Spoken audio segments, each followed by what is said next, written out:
Bienvenidos a este programa especial de France 24. Yo soy Elena Lozano y los invito a un breve recorrido a través de lo que será noticia en 2026. Comenzamos. Ucrania y Gaza encaran el año nuevo atrapados entre la guerra y la diplomacia. Esto mientras Estados Unidos presiona por un alto el fuego. En 2026 estamos cerca del fin de estos conflictos, lo analizamos.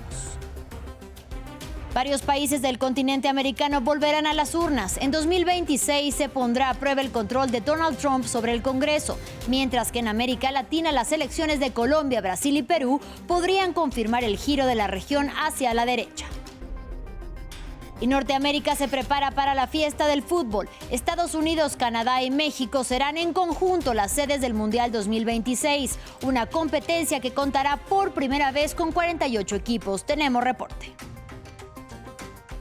En 2025 se comenzó a vislumbrar la posibilidad de que las dos principales guerras que se vienen registrando en el mundo finalmente puedan llegar a su fin. En la Franja de Gaza avanza una frágil tregua que ha estado marcada por señalamientos cruzados de violaciones al acuerdo, mientras que en Ucrania, también ante la presión de Donald Trump, volvió a estar sobre la mesa una propuesta de alto el fuego. Sin embargo, las posiciones radicalmente alejadas entre las partes no permiten dar pasos hacia el cese de hostilidades.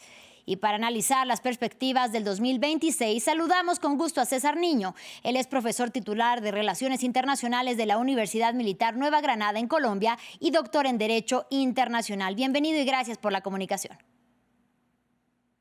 A ustedes por la invitación, un placer siempre conversar. Entrando en 2026, ¿estamos más cerca de una solución política en Gaza y Ucrania o más bien entraremos en una nueva fase donde se prolongarán los conflictos? Hablar de Ucrania y Gaza siempre será una incertidumbre, precisamente por lo que significan en términos geopolíticos y por lo que significan en términos de los conflictos armados contemporáneos. Yo creería que el próximo año, el 2026, estos dos capítulos tendrán nuevas fases, precisamente porque estamos viendo una paz muy frágil en Medio Oriente y estamos viendo una tentativa de acuerdos y negociaciones frente al tema ucraniano que efectivamente hasta que no se resuelva de alguna u otra manera la misma noción que se tiene entre los ucranianos y los rusos sobre el derecho a existir de los ucranianos, efectivamente esto no va a terminar muy bien. Y lo digo precisamente porque la visión rusa sobre Ucrania dista mucho de la noción europea sobre Ucrania, que efectivamente una guerra en Ucrania ha puesto a tambalear de alguna u otra manera el statu quo europeo y seguramente el equilibrio de poder que todos hemos visto en estos 4 años casi de conflicto armado. Profesor, Estados Unidos ha ejercido como mediador. Sin embargo, sus intereses geopolíticos y económicos quizá podrán más bien impedir que ejerza ese papel. Estamos viendo una política exterior estadounidense de revisionista, de alguna otra forma, ¿no? Donde otra vez volvemos a las zonas de influencia, a las zonas de interés. La propuesta del presidente Trump sobre Ucrania, por ejemplo, inclusive sobre Medio Oriente, se traduce básicamente en alguna suerte de intentos de logros de la Casa Blanca en términos de reequilibrio de las grandes potencias. En otras palabras, lo que quiero decir es que la propuesta o la intención mediadora de la Casa Blanca sugiere de alguna otra forma que los intereses estadounidenses están cifrados bajo la seguridad internacional y que la seguridad internacional responde más a los intereses nacionales precisamente del presidente Trump en esta oportunidad. Con toda esta ecuación y con todo este panorama geopolítico, la intención mediadora tiene que ver con el cálculo y recalibramiento, si se quiere ver así, de las zonas de influencia, precisamente por disputar de alguna u otra manera las presencias de actores extracontinentales, por ejemplo, en América Latina, inclusive en Europa, y estoy hablando especialmente de China, y de Rusia, claramente. Lo que vamos a ver aquí en el 2026 seguramente tiene que ver con la continuación de la estrategia. Recordemos que hace un par de días se publica la Estrategia de Seguridad Nacional de Estados Unidos, que su Estrategia de Seguridad Nacional recurre a elementos geopolíticos clásicos de revisar de manera el papel dominante de Estados Unidos en algunos escenarios, especialmente en América Latina, y por supuesto su apatía de alguna otra forma a conversar como lo había hecho otros gobiernos con Europa. Y en procesos de negociaciones que no han logrado concretar una paz ni en Gaza, pero tampoco en Ucrania, ¿cuál de los dos conflictos, según su análisis, podría tener más posibilidades de llegar a su fin en 2026? Yo creo que ninguno, ¿sabes? Y no quiero ser pesimista, pero creo que se puede abrir otro conflicto de mucho mayor calado que puede incluso absorber a estos dos conflictos. Y estoy hablando del estrecho de Taiwán. Estoy hablando de la hipótesis que hay de una suerte de posible incursión militar de China sobre Taipei, sobre la isla taiwanesa. Y lo digo precisamente porque las condiciones no están para que los conflictos se diluyan, sino las condiciones están para que los conflictos se vuelvan cada vez más globales. Dejamos de ver que pasamos de una Segunda Guerra Mundial de los años 40 del siglo pasado, no a una Tercera Guerra Mundial, sino a guerras globales. Gracias al profesor César Niño por su análisis. Y en el continente americano son varios los países que tienen elecciones en 2026. En el norte, Estados Unidos va a las urnas el 3 de noviembre para las elecciones de medio término, en las que se renueva la totalidad de la Cámara de Representantes y un tercio del Senado. Se trata de la primera prueba de fuego para Donald Trump, ya que su partido, el republicano, podría perder las mayorías en el legislativo. ¿Qué tan probable es que esto suceda? Nos lo cuenta nuestra corresponsal en Washington, D.C., Natalia Cabrera. Es casi una regla. El partido del inquilino de la Casa Blanca pierde las elecciones de medio término y casi ninguno es inmune. En 2006, los republicanos perdieron en las elecciones de medio término en una derrota que el entonces presidente George Bush calificó de descomunal. Luego, los demócratas les pasó lo mismo cuando el presidente era Barack Obama en las elecciones de 2010. Y lo mismo pasó para los republicanos durante el primer mandato de Donald Trump en el 2018. Sin embargo, como toda regla, hay excepciones. En 2022, durante el mandato de Joe Biden, los demócratas ampliaron sus mayorías. Pero el contexto aquí es importante. Por un lado, la Corte Suprema de Justicia acababa de revertir la protección a nivel nacional del derecho a la interrupción voluntaria del embarazo, y las protestas en contra de la inequidad social y del racismo estructural estaban en auge en todo Estados Unidos. En 2026, la incertidumbre llega por cuenta de la redistribución de los mapas de los distritos electorales que iniciaron los republicanos en el estado de Texas y luego emularon los demócratas en California, y que si conservan estas sillas, los republicanos de esta manera podrían mantener sus mayorías. La economía sigue siendo el tema más importante para los votantes e incluso el presidente Donald Trump reconoció en una entrevista con The Wall Street Journal que lo que ha intentado hacer para atraer inversión aún no ha tenido impacto en la economía, con lo cual no sabía qué consecuencias podría traer en las elecciones de 2026, en una rara admisión para un presidente acostumbrado a hablar de su gestión con hipérboles.